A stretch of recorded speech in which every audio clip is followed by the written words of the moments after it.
Tonight on News 5 Live, attorneys for former City Administrator Candice Miller move against City Hall as assets are crow-footed. A man is chopped to death in Ladeville. 4 persons, including a 19-year-old female, survive a shooting in the city. Up north, an Orange Walk resident is brutally stabbed in Carrillo Puerto, Quintana Roo, where he remains hospitalized. In another stabbing, Michael Williams is recuperating after being stabbed 3 times at a restaurant in Cayo. Myron Martinez clings to life after colliding into a trailer transporting a wooden house in Ladeville. And we'll tell you about the winners of this year's film festival. Details of these stories and more coming up in tonight's newscast. Smart customer.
Good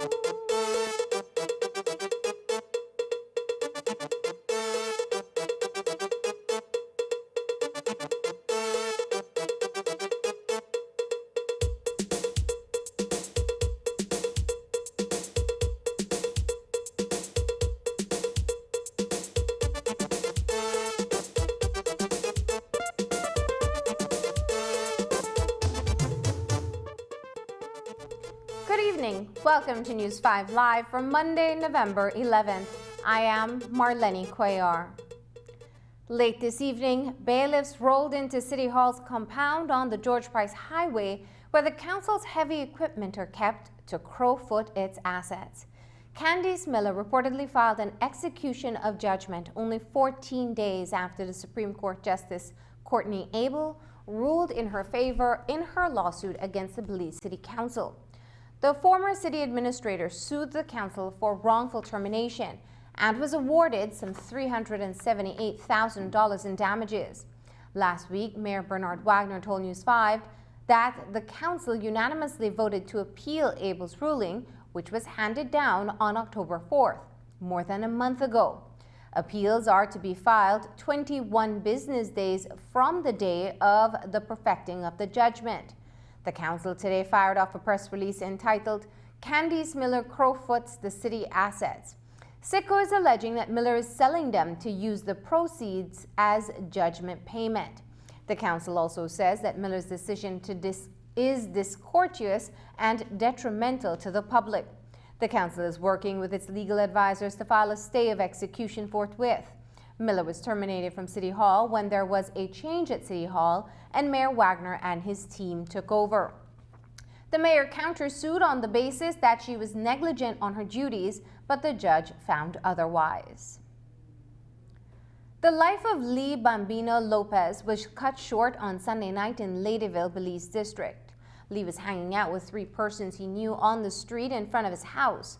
An argument between the friends escalated and the construction worker was stabbed to death before 9 o'clock. While he was known as a drinker, Lee was not a troublemaker, according to his friends. News 5's Hippolyta Novello reports. On Sunday night, the body of 41-year-old Lee Bambino Lopez lay at the entrance of his residence in Ladyville in a pool of blood. Splattered on the gate was blood believed to be Bambino's. He had been fatally chopped and stabbed by persons he thought posed no harm. It was about 9 o'clock that night that Ladyville police responded to a 911 call that led them to Heron Street. Before the arrival, the culprits had already vanished.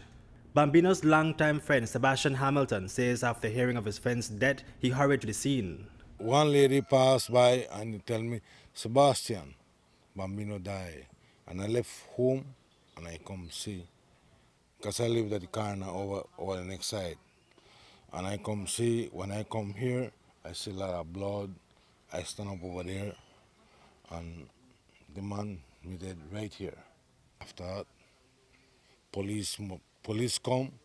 I went over there when police come and pick up the body and carry him. I arrived about minutes to 9 when this crime happened here. So the question now is, Who killed Bino? That's what we call him, Bino. Who killed Bino? I don't know who killed him. I don't know who hurt him. I don't know nothing. I just come see one body. police have 2 persons detained and are looking for a third. Minutes before his untimely demise, Bambino was with some friends socializing when an argument erupted, turning fatal. The investigation is showing that they were hanging at that particular area drinking, and an argument ensued, at which point a male person chopped the deceased. Do we know the nature of that argument? Was it a personal matter or just?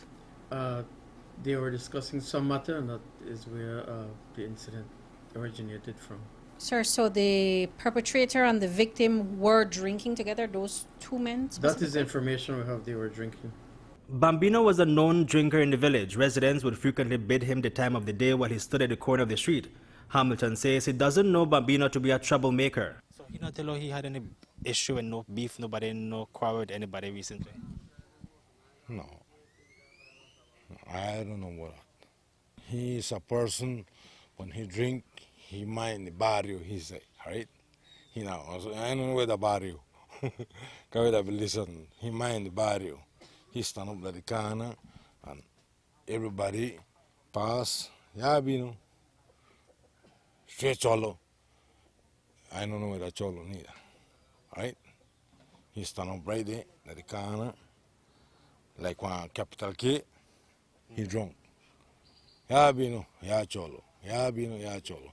Me don't know where that cholo. He used to give any trouble, any problems? How was he? Like, he calm? He used to, like, fight up or... To me, no. He no construction boy way. He do mason work. I know he years. Okay. He do mason work. You know, I don't know. He got beef with somebody, or he got problem with somebody, or he got problem with me. I don't know. I don't really know if he in a problem, man. I know he stand up to that corner right there by the phone booth. Anytime he nice up, he stand up like, you know. So when you pass, yeah, cholo, you know. Me don't know where that. Reporting for News 5, I am Hipólito Novello. Tonight, a Belizean 40-year-old Carlos Cirilio Chayash is recovering in a hospital in Felipe Carrillo Puerto in the state of Quintana Roo, Mexico, after being stabbed on Sunday morning. Mexican media report that Chayash, a resident of Orange Walk town, was ambushed by robbers and left on a street.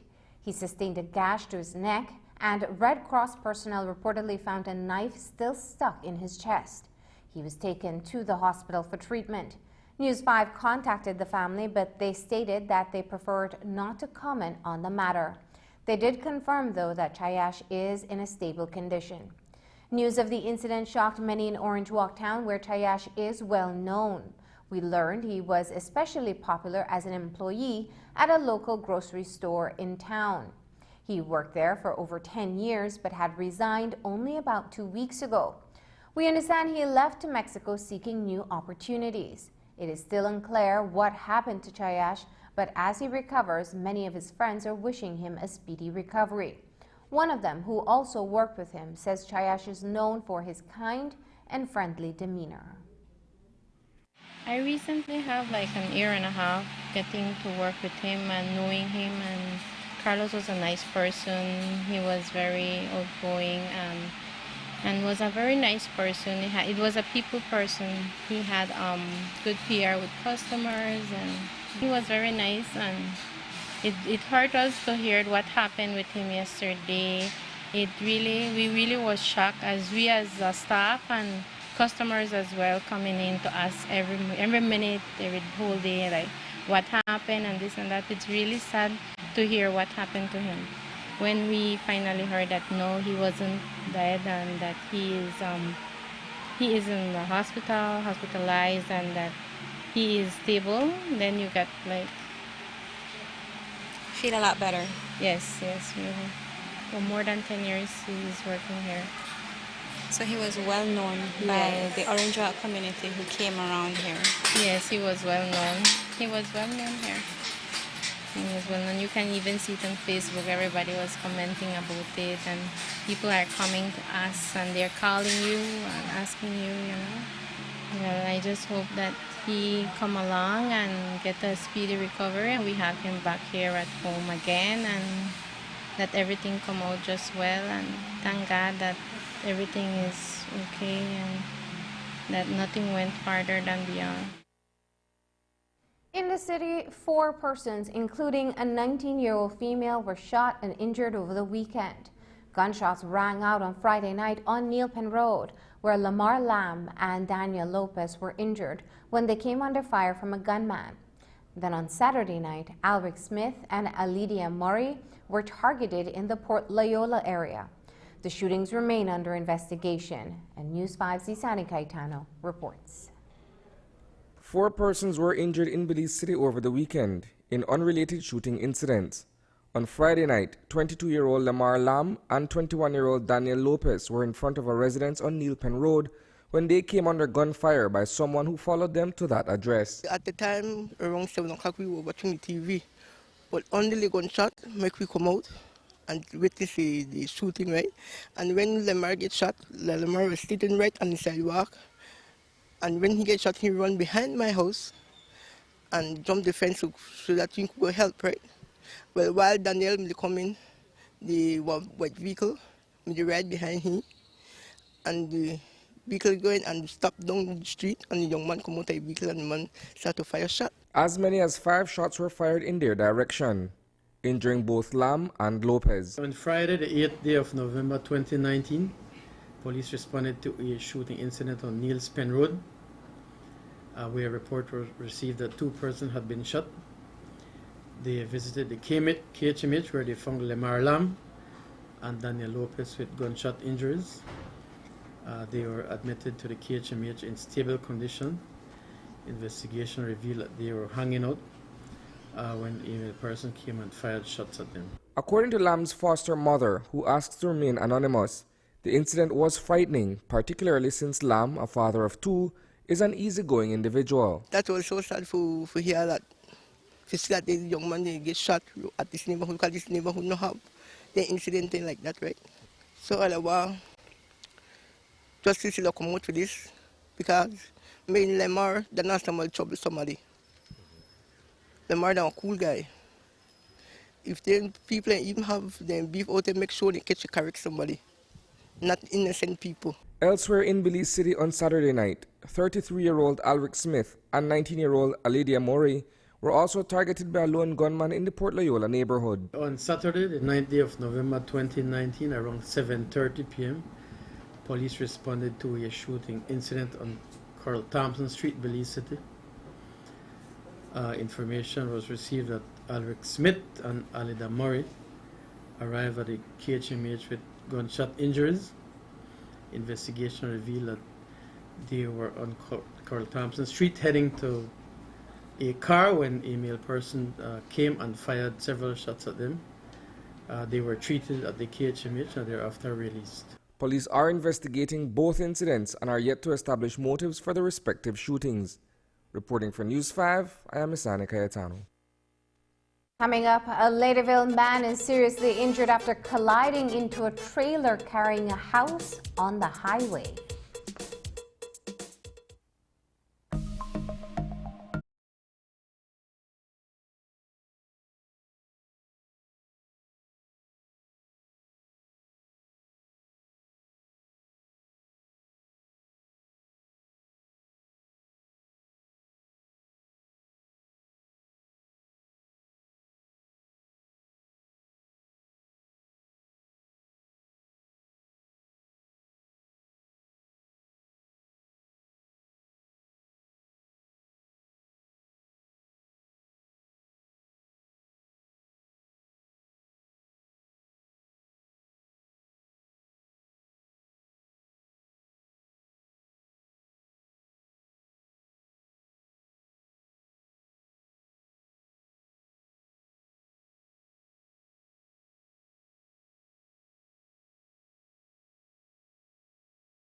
A Ladyville resident is clinging to life at the KHMH. Myron Martinez was involved in an accident as he headed home on Saturday morning. He collided into a trailer transporting a house on the Philip Golson Highway. According to his wife, Myron did not hear about the accident until much later and questions why is it that the house was being transported outside of the established hours for such undertaking. Here is News 5's Isani Cayetano with this report. 43-year-old Myron Martinez remains in an induced coma at the Carl Huchner Memorial Hospital following a near-fatal road traffic accident in the pre-dawn hours of Saturday morning in Ladyville. The employee of Belize Port Authority was returning home from work around 3 a.m. when he violently collided into a flatbed trailer transporting a wooden house. Nobody come and did give me a report and said that my husband get in an accident, or not say nobody, or the police don't come inform me that he get in an accident in a hospital or nothing. On Saturday morning, 9 o'clock, when I went to work, then my son called Father Greg and said, Mom, why you never call and said that my dad get in an accident? So I tell him, I don't know about your dad get in an accident. That's because, as Cynthia Martinez explains, no one from the Ladyville police station reached out to inform her of the accident. In fact, when she visited the KHMH, her husband was listed as John Doe. Nobody did inform me or give me a call or anything. So when I tell him right now, I'm going to go check the hospital to see if your dad there. When I went, I find him right there, lay out. What was the nature of the accident? Can you tell us to the best of your knowledge what happened? I can't really give the information that what really happened, because when I passed the scene in the morning, about 8:30, nothing was on the road, everything clean up. But I saw the vehicle park up the street from the police station, but one man tell me jump out to see if that's my own vehicle, one tell me no, head straight to the city. According to this poorly written police report, the driver of the vehicle transporting the house was 25-year-old Athlete Gentle. He stated that upon reaching the pedestrian ramp between miles 10 and 11 on the Philip Golson Highway, the roof of the house made contact with a wire from a nearby lamppost, which caused the sheets of zinc to lift. Upon stopping a short time thereafter to further examine the damage, he observed a white Mitsubishi Montero approaching. The next thing he reported hearing was the impact of the collision. What condition is Myron in at the hospital at the moment? No, he have brain swelling. They don't know if the brain damage, they don't know, because due to the swelling, what he have, so that's why we plan for see what will be, so between 60 and 40 there. Traffic laws mandate that the transportation of houses on flatbed trucks or trailers be done during daylight hours when there is clear visibility. It is apparent that Gentle was operating well outside that rule at the time of the incident. I get to understand from 6 to 6 that should happen, and they have to have police or they have to have the traffic department for guide, for set something come in, for give way or whatever, but not 3 in the morning. Because thanks to the 4 persons that were saved, were rescued out of the vehicle, 4 white men from the back, so that's the one who saved his life. Try pump up for which take her to the cargo now, because they may leave him right there to die. According to Martinez's relatives, there has been no indication from the police department whether Gentle, who is employed by Caribbean Home Exports in Georgeville, will face additional charges for the traffic violation. Reporting for News 5, I am Isana Cayetano. There was a road traffic accident in St. Matthews Village on Sunday night. Police were called out to miles 38 and 39 on the George Price Highway, where they observed 2 damaged vehicles off the highway, but fortunately no one was seriously injured. ACP Joseph Maivet tells us more about what the police saw on the scene. Well, they observed a black exterior SUV type vehicle with damages to its front portion, and also in the middle of the highway they observed a gray Toyota Hilux with damages to the left side of the vehicle. What we know so far is that the exterior was westbound and was driven by one Emily Aldana, who reported to police that whilst reaching the area of the scene of the accident, she observed a vehicle coming from the opposite direction, swerved into her lane, and as a result she applied brakes but was unable to avoid the impact. The other driver was learned to be one Glenford McFadden, who was traveling in the opposite direction. Both drivers received varying degrees of injuries. Mr. McFadden is in a stable condition at the Carl Krishna Memorial Hospital, and we believe that the other victim have since been treated and released from the hospital. Police investigation into this matter is ongoing. In political news, 2 weeks ago, the UDP's Belmopan area representative John Saldivar brought out thousands of supporters, including many of his political colleagues, for the launch of his leadership campaign. Saldivar is going up against a deputy party leader, Patrick Faber, whose campaign launch did not match Saldivar's numbers. But Faber is not fazed and is bouncing back and targeting the most important persons he needs to win the leadership race. Over the weekend, Faber treated some 150 delegates to a one-day key trip on a lavish catamaran. Pictures show Orange Walk East Area Representative Elodio Aragon Jr. as a part of the crowd. On social media, Faber wrote, quote, "Today, 150 delegates that joined us are supporters from the Belize and Orange Walk districts alone," unquote. As for the rift between Faber and his colleagues, Faber wrote, quote, "There will be times when we're upset with each other and times when we don't see eye to eye. But under my leadership, we will always be able to be open and honest with each other and keep our eyes set on the Blue Party, who are the true enemies of Belize's development," unquote. Saldivar boasts the support of 23 standard bearers, while Faber is now boasting the support of 150 delegates. He plans to host supporters from Corozal, Cayo, Stan Creek, and Toledo for a similar event. The next UDP leader will be chosen by 560 delegates in February 2020 at the UDP National Convention. As we reported on Friday, former Deputy Prime Minister Gaspar Vega continues to enjoy ministerial benefits despite his resignation amid a land scandal involving his son, Andre Vega, back in 2017. As an elected member of the House of Representatives, Vega's annual take-home pay is said to be $37,800 annually, with an additional $12,200 in allowances for expenses, transportation, and telephone per annum. Vega, like other opposition representatives, is paid a total of $50,000. But the biggest perks of his job, News 5 is made to understand, is that he's still assigned personal police security.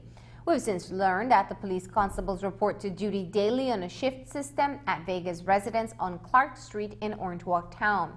While we understand that the salary of an officer is commensurate to years of service and rank, the constable assigned to Vega is being paid from the public purse, notwithstanding the fact that Vega has been absent from all House meetings since his resignation in 2017. After the break, a 15-year-old minor is detained in Cayo for stabbing Michael Williams. It's November again, and time for Brother Summit's monumental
A 21-year-old man was stabbed and a minor has been detained. Police say that Michael Williams was in Santa Elena on Sunday afternoon when a man he doesn't know approached him. They had a brief exchange of words where the man queried Williams's identity, but Williams didn't respond. Shortly after, he was stabbed to the chest. Police have since arrested a 15-year-old boy in connection with this incident. ACP Joseph Maivet tells us more.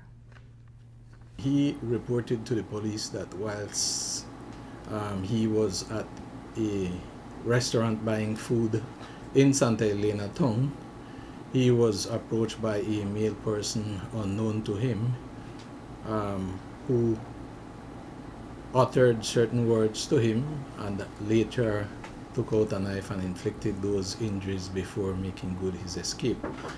Williams is in a stable condition. At this point in time, police have a 15-year-old minor detained in relation to this investigation. Sir, do we know why Williams was stabbed? At this time, no. We know that there were some words uttered to him by the assailant, and that is where we are at this point in time. In the nation's capital, a $30,000 vehicle was destroyed by fire over the weekend. A Belmopan barber reported that his car was set on fire while parked in front of his yard on Ben Bluff Street. Police were called out to the scene on Saturday sometime after 4 in the morning. ACP Joseph Maivet of the National Crimes Investigation Branch tells us more about police's response to the blaze that destroyed Curlin Flores' car. They observed a black Lexus car engulfed in flames. What Mr. Flores reported to the police that sometime around 3:45 a.m.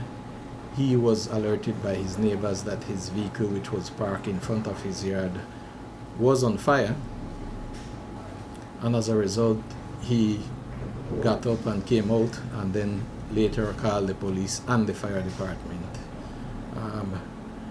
In relation to this, we are following on several information. Surveillance footage have been viewed within the area, and the police are seeking 2 suspects in relation to this investigation. The motive at this point in time is unknown. Jamie Hope, who was charged with attempted murder and grievous harm, was freed of the charges when she appeared before Justice Marilyn Williams and Crown Counsel Shireen Rodriguez entered a nolle prosequi. Crown Counsel Rodriguez told the court that the Crown is withdrawing the matter since the witness no longer wishes to proceed with the case. The incident occurred on September 17, 2012. It is alleged that Hope struck Joanna Oriana, a manager of Key Cocker Plaza Hotel, with a bottle while she was inside the San Pedro Belize Express Water Terminal. Oriana was injured, and today she proceeded to withdraw the charges. 4 of the 6 men appeared before the chief magistrate and received bail today. They're facing charges related to a robbery which occurred months ago at Cooking Master Restaurant located on St. Thomas Street in Belize City. They are Rahim Budran, Alton Garcia, Kareem Hushner, and Delroy Chaplin. The chief magistrate offered bail in the sum of $5,000 each plus 1 surety. Meanwhile, Chief Magistrate Sharon Fraser could not grant Shane Budran and Francis Lizama bail since the Supreme Court had already denied the duo bail. The men are facing a slew of charges including robbery, handling stolen goods, kept firearm without a gun license, and being the member of a gang. It is alleged that on July 11, 2019, the men held up and robbed Cooking Master Restaurant and made off with an undisclosed amount of money. However, quick police action led to their arrest. The case was adjourned to January 14, 2020. When we come back, a Canadian organization provides training on the do's and don'ts of taking care of prosthetics.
KTV Latino, the show you can't afford to miss. Come to the Bliss Center every Tuesday night at 8:30 and have a great time as this year's contestants compete for the grand prize of $10,000. There'll be lots of fabulous giveaways, and every Tuesday night you get a chance to win $100 cash. That's right, Zetro International will give away $100 cash to one lucky audience member. The fun and excitement continue with Ozzy the Clown and musical entertainment by No Fair DJs. So make it out to the Bliss every Tuesday night at 8:30 and enjoy the music show everyone's talking about. Get your tickets at Channel 5 on Coney Drive, 88 Shopping Center, and Smart Office on Albert Street. KTV Latino Season 4, it's hot, it's live, and it's only on 5. KTV Latino.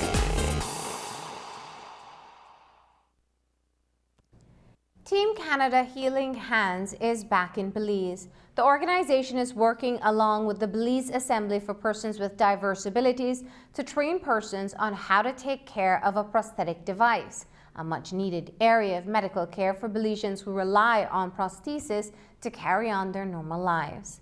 News 5's Dwayne Moody reports. Some 17 persons, including members of the Belize Assembly for Persons with Diverse Abilities, are participating in a caregiving training at the Samuel Haynes Institute of Excellence in Belize City. With assistance from professionals from Team Canada Healing Hands, the participants are learning about prosthetic maintenance and repairs, as well as education about equipment, including wheelchair setup and adjustments.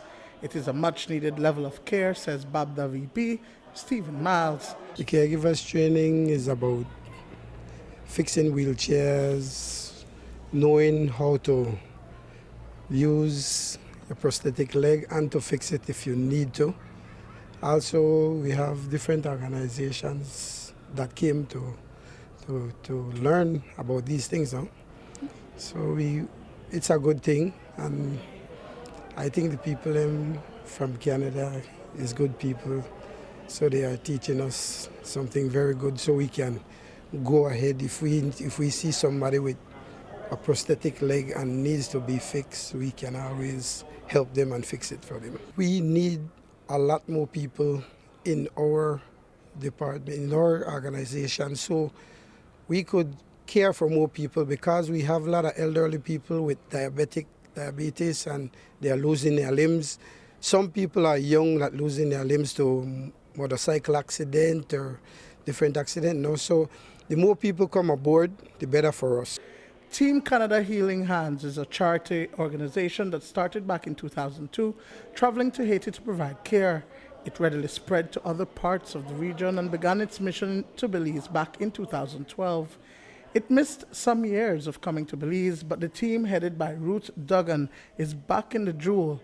Duggan says that they are also teaching the participants about basic skin care. What we do is we get in touch with the BABTA administration and we talk to them about what the needs are at that particular time, and then I pull together a team of health professionals, physiotherapists. This time we have a prosthetist, we have a nurse, occupational therapist, and some equipment technicians.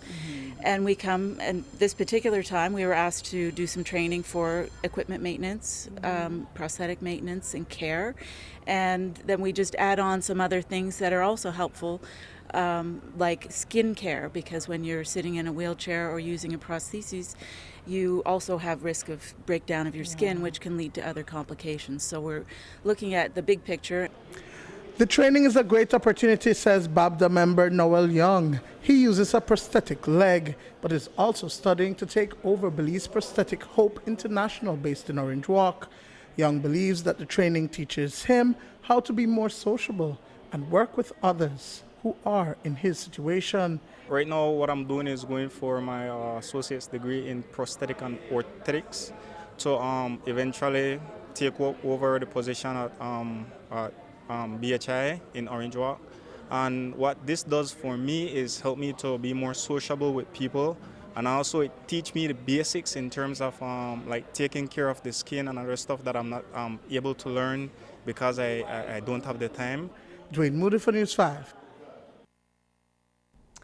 On Friday, Beltrade made further steps to develop the seaweed industry by connecting producers, developers, and consumers. A ministerial and private sector Seaweed mission took industry stakeholders to the Seaweed site at Little Water Key in Placencia. Stakeholders were taught about the benefits, challenges, and the future of the seaweed industry in Belize. Seaweed farming is seen as a sustainable and alternative source of income. Beltrade, along with the Nature Conservancy, is working with the Belize Women Seaweed Farmers Association, Producers Cooperative Society Limited, to grow the industry. We want the development of the industry to be sustainable, and we want the benefits to be accrued across the entire value chain. And so even though there's been work focusing on the production at this point, trying to use practices that lead to a quality product, we understand that the markets are very important, and Beltrade's role is to really look at that element of the entire chain. We're trying to show and tell the story behind seaweed farming and the importance that that can make within an industry that we're working with Beltrade to try and develop here in Belize.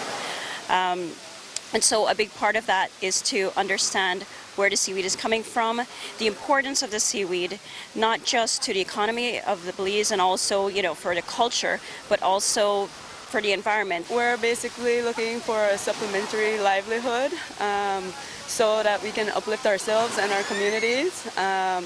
So our main thing right now is to try to bring back our village, especially provide an income for, most of us are single mothers. Right now we're marketing to people that making cosmetics or food, use it as a food source.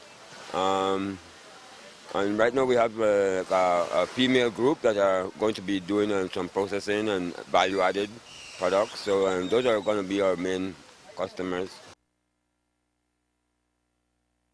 Coming up after the break, the film festival came to a close with a bang, and we'll have this year's winners.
can't afford to miss. Come to the Bliss Center every Tuesday night at 8:30 and have a great time as this year's contestants compete for the grand prize of $10,000. There'll be lots of fabulous giveaways, and every Tuesday night you get a chance to win $100 cash. That's right, Zetro International will give away $100 cash to one lucky audience member. The fun and excitement continue with Ozzy the Clown and musical entertainment by No Fair DJs. So make it out to the Bliss every Tuesday night at 8:30 and enjoy the music show everyone's talking about. Get your tickets at Channel 5 on Coney Drive, 88 Shopping Center, and Smart Office on Albert Street. KTV Latino Season 4, it's hot, it's live, and it's only on 5. KTV Latino.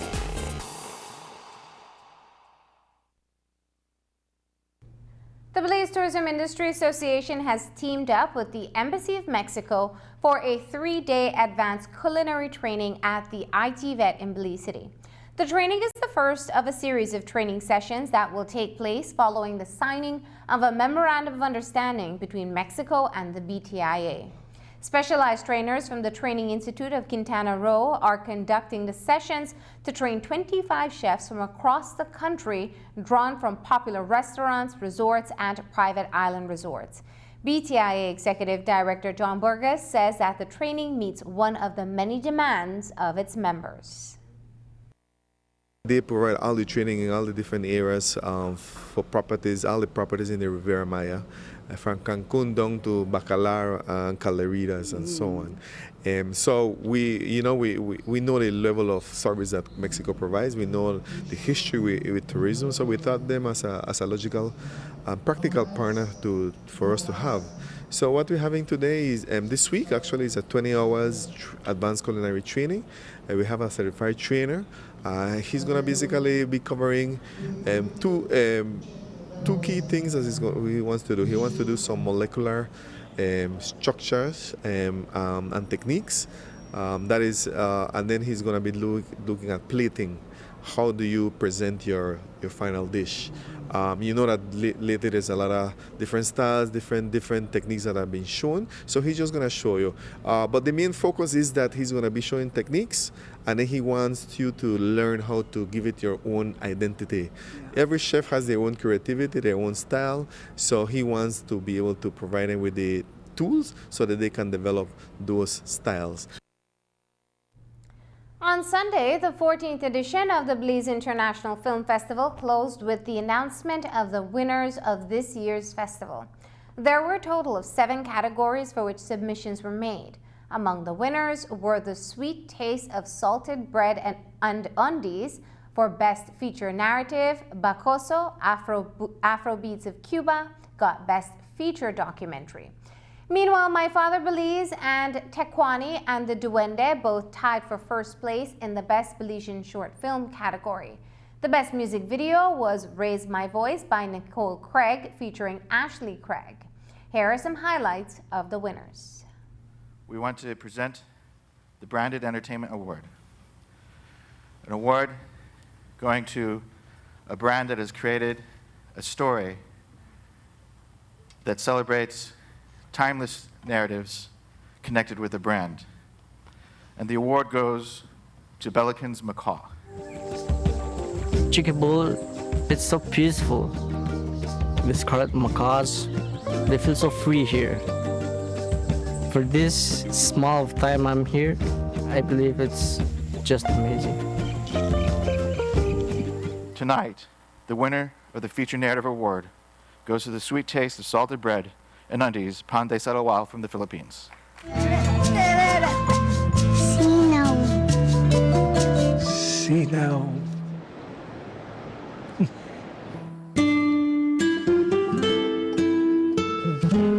There was one documentary that brought everything to life.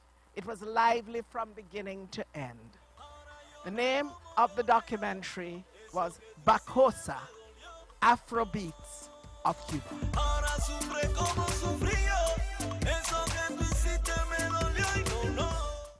There'll be 2 films from Belize who will receive full awards as winners. The 2 films are Tekwani and the Duende an animation, a wonderful animation, which spoke about history, culture, and the environment. Tekwani, you must be the voice of the jaguar. He cannot speak to the people. He needs you. And my father, Belize. Ara. Sean. Mommy. We here for over an hour.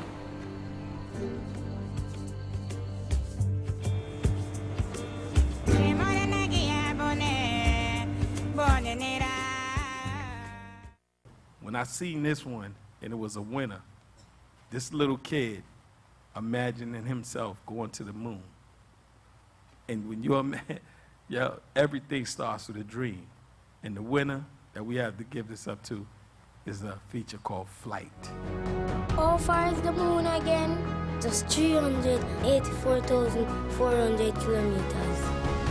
Just enough kilometer that. The winner for the music video that I picked was Raise My Voice by Alicia Craig and Nicole Craig. Speaking for a world far beyond what I see.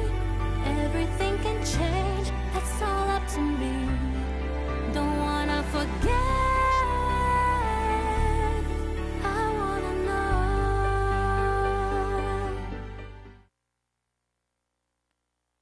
Up next, the weekend in sports with James Satterley. Smart customers, this is your chance to win.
Port of Belize Limited, a port with a global perspective.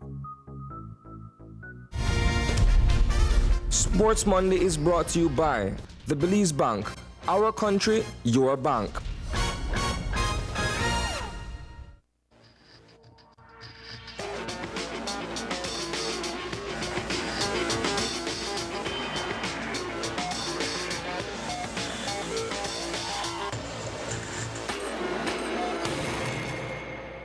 Good evening.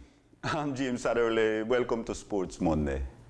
Saturday was a big day for Wagia FC of Dangriga as they sojourned to San Pedro La Isla Bonita in a final bid to make it to the PLB opening season playoffs 2019 edition. A win against the hosts, San Pedro Pirates, would help their postseason aspirations greatly. Wagia roars out of the starting blocks inside the Hamburger Stadium. John King looks to set up Enfield Coleman Jr. for the early goal, but he fails to make the connection.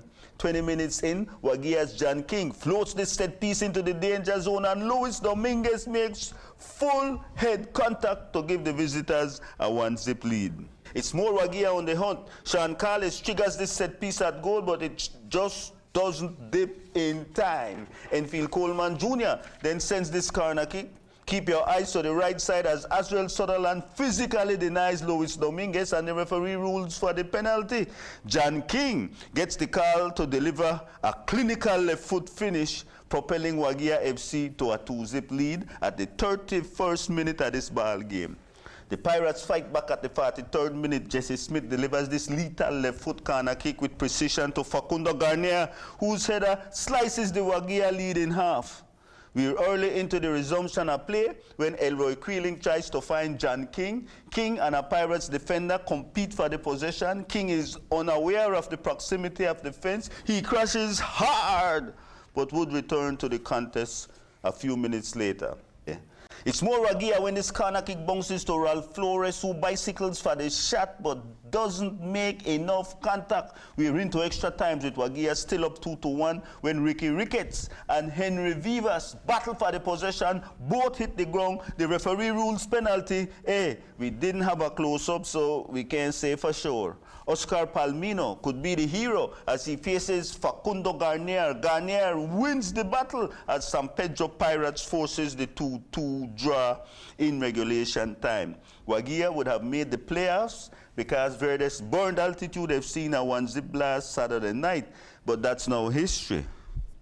On Sunday, Bandit Sports mauled Valley Pride 7-0 while BDF exited with a 1-0 win over Placencia Assassins.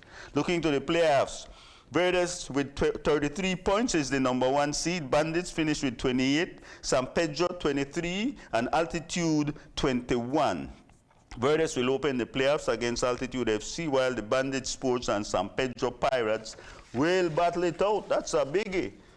The PLB playoffs will not kick off this weekend because of national team commitments. On Thursday, our team will host French Guyana at the Isidoro Beaton Stadium, and then this team travels to Grenada for a Sunday showdown. Turning to the National Amateur Women's League play, Saturday's schedule saw Verdes Rebels shake up Maya Hill Royals in an 8-2 blast inside the Norman Broster Stadium. Maricela Hernandez opens the scoreboard for Verdes Rebels at the 5th minute of play, and we apologize for the picture. Nevertheless, Ms. Hernandez's celebration is well deserved. Number 10, Florine Vasquez mounts this individual effort some 3 minutes later when she places this ball into the near corner for the 2-0 Verdes lead. Up steps Diana Pacheco for Maya Hill Royals as she gets her team onto the scoreboard with this admirable display of determination. Giselle Baiza steps into the scoring picture with this solo flight. She finishes nicely for the 3-1 Verdes lead. Giselle Baiza comes back for more at the 19th minute. This time she makes it look easy. Yahagra Alarcon says it's my turn as she outruns the Royals defense to make it a 5-1 Verdes lead. Florine Vasquez then centers this ball with confidence, and Chantel Robinson gets her goal. So we go to second half to find Ede Acetano turning on this ball to make it an 8-1 Verdes lead. Again, it's Diana Pacheco stepping up for Maya Hill Royals, taking on Al Comas to finish with a cheeky flip for her second goal of the match. Florine Vasquez would seal the doubler with this right foot power shot that gives her her second goal at the 98th minute. Verdes post the 8-2 big W. In other results, Rumberas overwhelmed Angriga Warriors 9-1, while Guardian crushed San Pedro Invaders 8-0. Turning to the CYDPP's Cup, Sunday saw a mighty matchup between FC Elite and Cesar Ridge Road. These two teams know one another very well. So let's move on. Naeem Wilson launches this long-distance set piece. The Cesar Ridge keeper pushes it onto the crossbar. The ball bounces to Leon Jones, who slaps it into the goal for the 1-0 FC Elite lead. Keep your eyes on this corner kick from Tyreek Muschamp that reaches Marlon Gutierrez, whose header gets past Darrell Novello for the 2-0 lead. This push for a goal by Cesar Ridge provides a shot for Latrell Middleton. Leon Jones intervenes, and guess what? He scores the dreaded auto goal on his keeper, Alvin Mangandi. Nevertheless, they hold on to the 2-1. FC Elite holds on to the 2-1 Big W. Turning to the volleyball scene, the National Secondary Schools Championship was staged inside Dangriga at the Russell Chiste Garcia Sports Complex. St. Catherine's Academy won her 12th championship.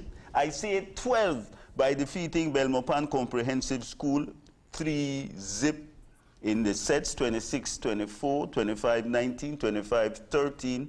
Listen, 12 championships in a row ain't easy. We say big up to the St. Catherine's Academy.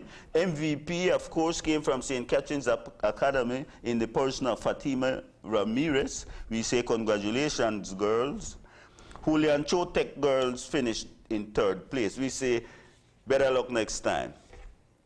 Over on the male side, St. John's College rolled over Muffles College 3-1 to repeat as male champion in scores of 25-15. Of course, Muffles came back to win in the second set 25-22, but St. John's College came up with 28-12 and 26-24 in the following 2 sets to take the title. We say congratulations. Meanwhile, Christian Academy Eagles, they finished in 3rd place, and MVP honors goes to Oscar Castro of St. John's College. You're big! Hey folks, that's our show for today. Certainly hope you enjoyed it. We invite you back same time, same place, next week. Ja! Overall, I'm James Adderley.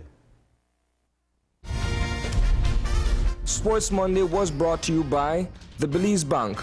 Our country, your bank.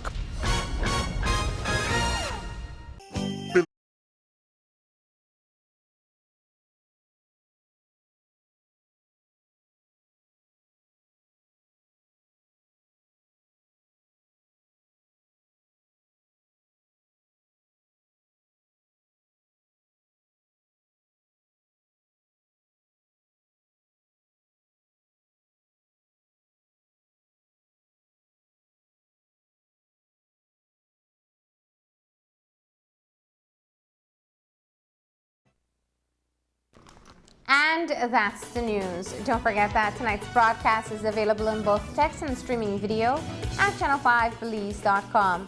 You can also connect with us on our Facebook page at facebook.com/News5Live. I'm Marlene Cuellar. Thanks for joining us. And from all of us here at News 5, good night.